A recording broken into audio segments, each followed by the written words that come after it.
जय जगन्नाथ बंधु माने आज आम सफलतार चाबिकाठी तृतीय भाग में आलोचना करवा त्रिफलार उपकारिता एवं व्यवहार। तीनोटी फल यथा हरिड़ा बाहाड़ा अँला को त्रिफला कहुए। ऋषि चरक एवं सुश्रुत पहरी महर्षि बाग्भट गवेषणा कर त्रिफला विषय 120 रु अधिक सूत्र लिखिं। आपण मैंने त्रिफला को उभय चूर्ण किंबा पानी रे भिजे से पानी को खाईपर। त्रिफला को सकाळे किंबा संध्यारे खाईपर। जदि सकाळे खाऊँ ताले त्रिफला को महू किंबा गुड़ सहित खाइले चमत्कार काम करिथाए एवं राति रे खाइले उषुम पानी सहित खाइले।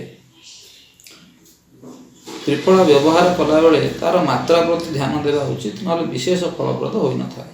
हरिड़ा बाहाड़ा एवं त्रिफला हरिड़ा बाहाड़ा एवं अँलार अनुपात 1:2:3 हेले ता भल काम करता।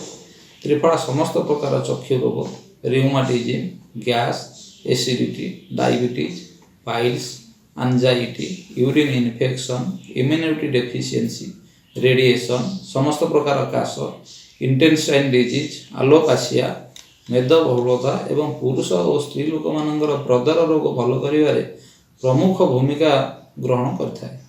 Triphala is 100 times more better than chyawanprash. Europe एवं अमेरिका परी विकासशील राष्ट्र त्रिफला को नहीं पेटेंट मेडिसिन तैयारी करी कोटी कोटी डॉलर कमाउछंती। तेणु आपण माने त्रिफला को व्यवहार करंतु, सुस्थ रुहंतु। वीडियोटी जदि भल लागुछि लाइक, कमेंट, शेयर एवं सब्सक्राइब करंतु।